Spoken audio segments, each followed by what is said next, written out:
as a believer, the inability to believe has been replaced by the ability to believe.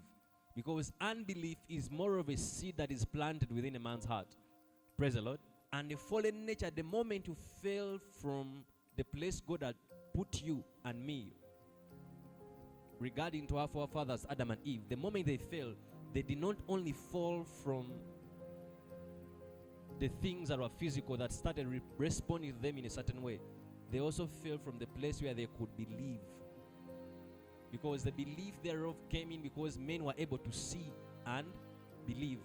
So the vision you carry in the spirit defines what you see. No man can believe something until they see it. But the kind of sight you carry is not the physical sight. We don't believe because we've seen physically. We believe because we have seen something spiritually. Because we cannot undo the power of a vision. So what does faith lead a man to do?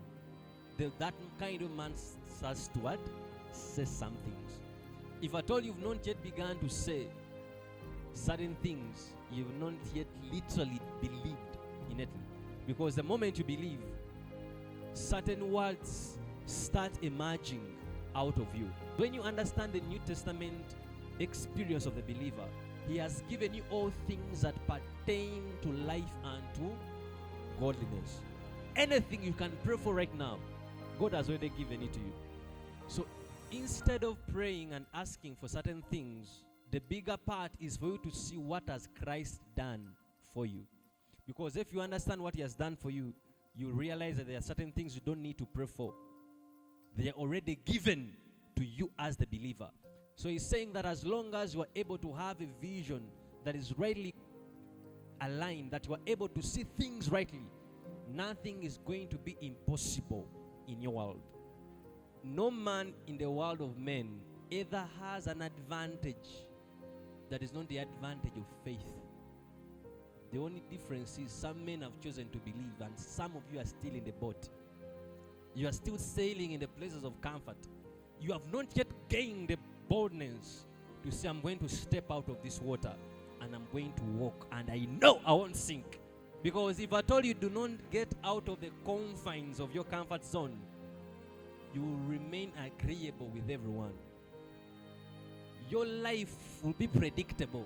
And let me tell you honestly, if at all you never believe God to take the first step, the other instructions of faith will never come. How will you believe God to change the world if you can't believe him to provide food for you? You must have a very radical faith within your heart that chooses to say, if I believe the God of Abraham, Isaac, and Jacob, I can never lack any good thing. Because that is your portion as a believer. Praise the Lord. Do not feel bad when your life is comfortable. Let me tell you, life, you cannot have a very smooth relationship with God when he has not sorted some aspects of your life. It's hard. And we must say that God must firstly identify all lasciviousness, covetousness in your heart and kill it. Because some of us here only lust for things. And you want to use your faith to accumulate to yourself things that do not carry responsibility and a burden of purpose. Why do you want God to do what he wants to do? It is within the ambits of divine power and possibility to accord your life what you could not have sought or exchanged time for, because God has provided it freely. And he's saying the only key to it is you being unveiled and your eyes to open. If I told you don't understand the advantage you have as a believer, there are things that become far-fetched from your experience. Praise the Lord. Faith can shorten the journey to the promised land. As long as you are able to see that it is already existent by God, for that thing to be unveiled, I'm telling you here that faith can be the reason your life is to change. Only what? He says, only believe. Only believe. And God will always mark a man that has faith differently. So some may have thought that Peter drowned, was about to fall in the water. Maybe those who had remained in the boat were laughing. Peter thought for him is like Jesus. You understand? I think John was with the other disciples saying, let us see this Peter guy.